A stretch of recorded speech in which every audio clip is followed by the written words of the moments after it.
back to Doing Football. Today, some DFS lineup building and strategy for you this week on OwnersBox. We're going to talk a bit about last week. You know, ownership percentages are really, really important when you're playing in these guaranteed prize pool contests with a number of different entrants. So I'll get into a bit of last week on OwnersBox, some of the numbers for you. Let's take a guess. I don't know if you can see my screen, Jared. I already know who number one is. You already know who number one is. Alexander Madison. Yeah. We know how people have reacted with, you know, the injury front when people see an injury and an opening at running back and a player that they can get on the cheap to be able to spend elsewhere. They've been doing it. This was the 1 week where it actually worked out. It worked. But we're talking 31% ownership last week. That is not going to move the needle for you whatsoever. Some more players. Trey Sermon was up there, so he's another one that really wouldn't move the needle for you, especially, you know, his point total wasn't that high. It was enough, you know, got into the end zone, but it didn't really move the needle for your team. But a big performance came from Cooper Kupp. His price has definitely gone up a lot this week. Yeah, he was just over 20% rostered last week.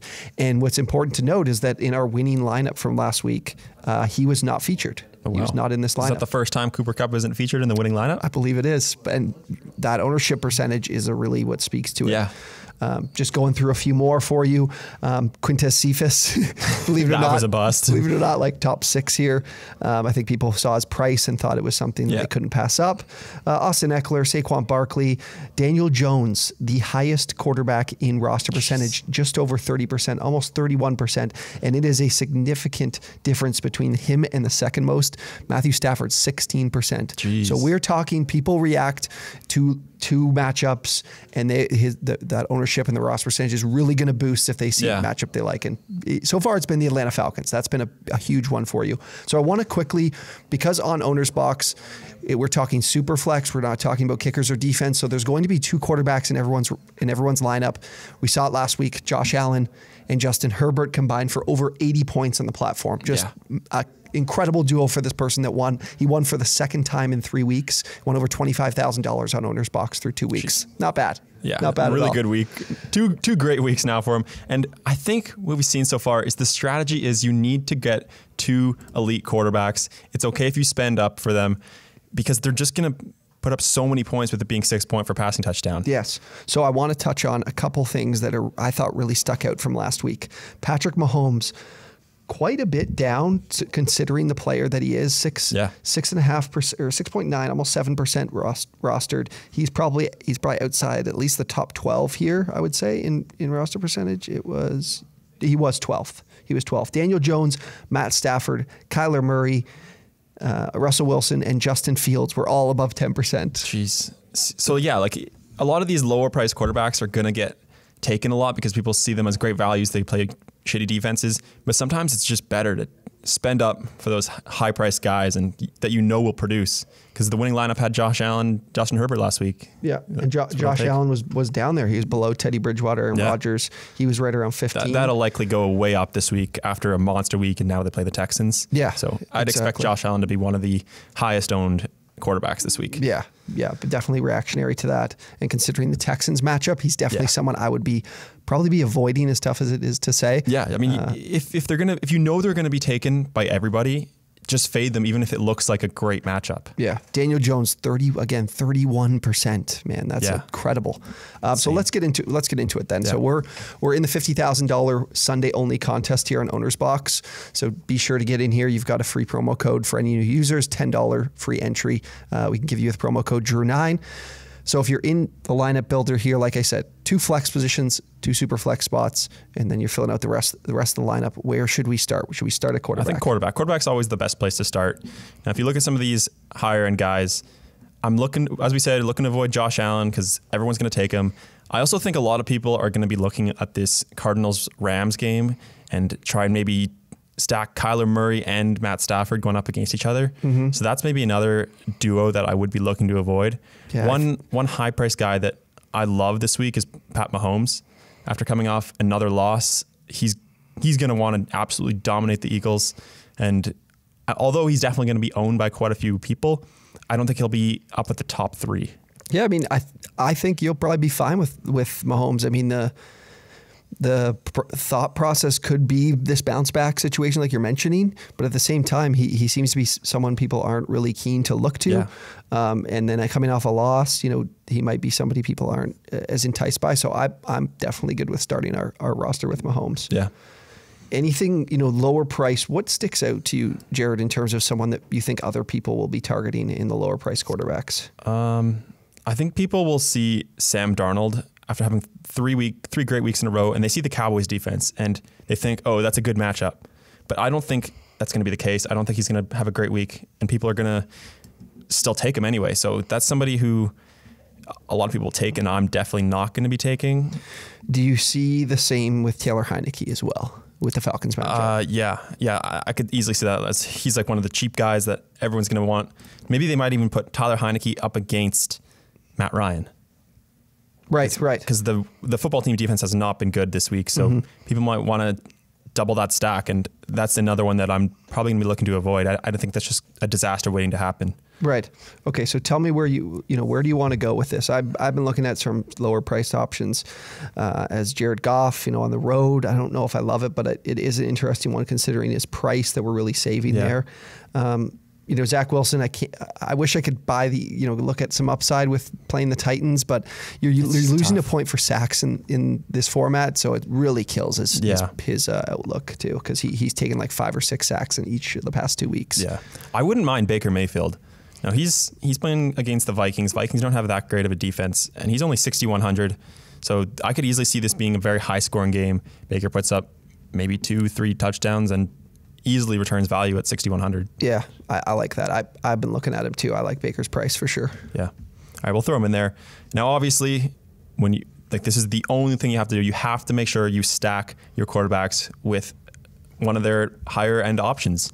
So if you're looking at Mahomes, although he's extremely expensive, I would love Tyreek Hill this week. He hasn't been good the past 2 weeks. I expect a big bounce back from him. I could see this being that massive blow up game for him.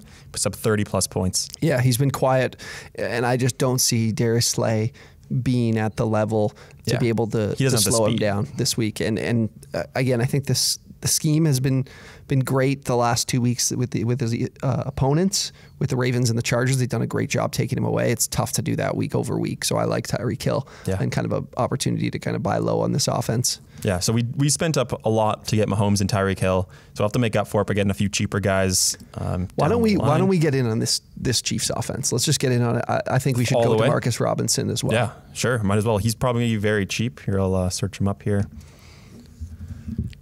Yeah, he's down there at 3,700. So there's a way to save some money. Yeah, let's get in on the Chiefs this week. Great triple stack there between the Chiefs. Now, what about with Baker? What are you thinking is a good stack with Baker?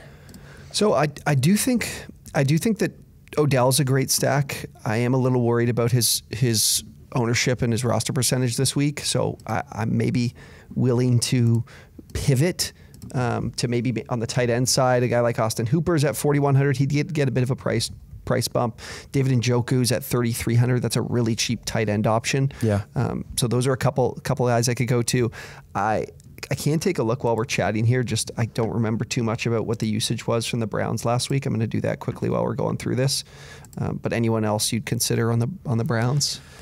See, it's tough. I think if anything, if you avoid Odell, it would probably have to be a tight end, I think.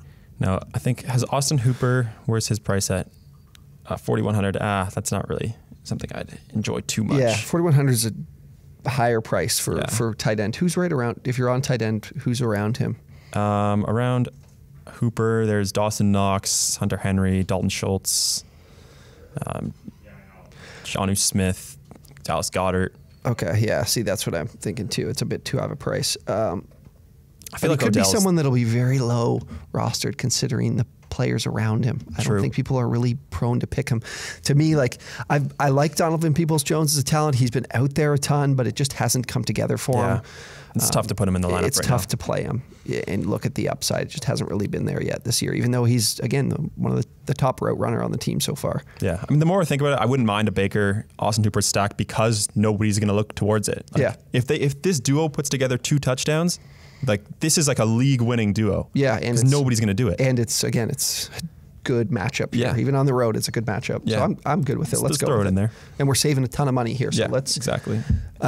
We haven't filled out the running back position. Yeah. So running let's go there. Available. I love Jonathan Taylor this week. I love him. I think I'm almost love him enough to not even consider that he could be I just feel like people are off him too. Yeah. Maybe he's not going to be well rostered at all. In our running back rankings, I had him down at 13. I know I'm not as high on him, but he does have a very nice price this week. It's only 6,500. I do worry that a lot of people are going to look his way because he's that cheap. But they also could see Antonio Gibson right below him playing the Falcons. Clyde Edwards-Helaire. And be like, oh, that's an even better play this week. So I'm going to look his way instead. So I don't mind Jonathan Taylor at 6,500 this week and throw him in the lineup. Okay, so another player I like, and we might just get it on this Chiefs game, is Kenny Gainwell at a good price. But I think with the way we've actually spent so far, we probably don't even need to include him. What do we have we're at 4,500 remaining per. Okay, he's 4,600, so maybe we actually should still be in on him. Anyone else you like at running back though? Like that is right, a lower price around that 5K. I don't mind Zach Moss at 4,800. Now it's the Texans, so although this offense barely runs the ball, Zach Moss is the goal line back, so all it takes is a couple times for them to get down to that inside the 5 and then just hand it to Zach Moss. He runs it in. Yeah, it's a veteran Texans defense that's still playing hard, but last season they were I think they were the worst in the NFL in running backs yards after contact. So Zach Moss has a chance to have a good game. He's a decent price, 4,800. Again, I just worry about the Texans as a team people are targeting this week. For sure. Now, one guy I know a lot of people are going to look at is Chuba Hubbard. He's only at 5,000, so everybody's going to be looking at him. So he's definitely somebody I'm looking to avoid. He's not going to be in any of my lineups. Right above him, though, there's a couple. Cordero Patterson. I was just going to say to you that I think I have to start believing that Cordero Patterson's going to be plenty involved. 5,300. The football team secondary is just not very good. Yeah. I wouldn't mind throwing him in. I think more people are going to start looking towards him, but I don't think it's going to be a ridiculously high amount. Yeah, they see this price, and I think it might not be something they're too interested in, especially with Tyson Williams and Eli Mitchell and Myles Gaskin around him. So let's throw him in. Yeah, throw him in there. Now, one guy I was really looking at this week, all the way down at 3,000, is that Titans wide receiver. I don't even know his name. It's something Westbrook something. Ekine. Yeah. Nick Westbrook Ekine. He's at 3,000, and both A.J. Brown and Julio Jones will be out. When A.J. Brown was out last week, Ekine caught 4 passes and a touchdown, so I think he's likely the most involved with both those two out. So some people will probably look towards him, but at 3,000, for how cheap you can get him, even if he puts up 10 points and 20% of people pick him, that's still a great pick just because it just saves you so much money. Yeah, he was far and away the leader in routes run in the game. He ran 27 routes. The next closest guy was at 18 or 19, and it was actually Derrick Henry. Oh wait, no, hilarious. sorry. He had 25 routes run, and then the next highest was Julio at 17. Oh, okay. Sorry. Derrick Henry's getting more involved in the passing game. Kind of like to see it. All right, so what do you think? You like Westbrook Ekine? Yeah, I'm good with it to save some money. And I mean, it's either him or we get Chester Rogers with the return yards upside. But I'm good with Westbrook because he looks like he's going to be plenty involved. Yeah, and it gives us 5,400 remaining for our last spot. Last flex spot? Yeah, although if I'm looking at it, I don't really like the guys in this range too much. 5,400? Juju, Robert Woods. Kyle Pitts, Myles Gaskin. It's tough. See, I don't like any of these guys, to be honest. What do you think about Cortland Sutton? I don't mind him, but I do think he's going to have Marlon Humphrey, and that's a tough matchup for him. Yeah, I like Kenny Golladay, but that's leaving us with some money on the table. But you said 5,400? Yeah, 5,400. It would be nice if we had an extra 100. We could throw Deebo Samuel in the lineup. How about what if we went Jacoby Myers at 5,000, put him in there, and then let's see if we make something work with another position. Jacoby Myers. Let's go over the team. So we have Cordero Patterson in at, what is his price, 5,300? Yeah, 5,300. So if we could get to 5,700, who are some options we would have? Odell, Mark Andrews, Chase Edmonds, Miles Sanders. I don't love that. Who else do we have in our lineup that I'm forgetting here? We've got Tyreek Hill, Demarcus Robinson, Austin Hooper. What's Demarcus Robinson's price? 3,700. So if we get how much money we get back? 400 back? 400. So if I was at 4-1, what am I looking at? I mean, you can leave money on the table, but it just feels bad to leave 400. Like I'm okay with leaving 100 or 200. Yeah. But to leave 400 on the table, that's a decent amount. You know what? I think I'm good leaving with what we have, to be honest with you. Yeah. And again, if anything changes during the week in terms of injury reports. What if we took Jonathan Taylor out and put DeAndre Swift in? I know you're more of a Jonathan Taylor guy than a DeAndre Swift guy. We could even go up to Nick Chubb too. I'm so worried about Chubb's. Yeah, let's do that. Yeah. I'm good with that. Take JT out and go with Chubb. Put Chubb in there. So we're giving people some extra consideration for JT's an option in your lineup too. Yeah, so. For sure. Just sometimes when it doesn't work out with the salary, gotta switch it up. Yeah. Anyways, if you enjoyed the video, be sure to drop a like, subscribe to the channel, drop a comment below if you got any questions about OwnersBox, DFS, or any lineup advice you might need. We're happy to answer any questions in there. Be sure to join OwnersBox, the $50,000 Week 4 contest. Look, the SuperFlex aspect is a ton of fun to play with in terms of lineup building options, construction. You can go a ton of different ways with it.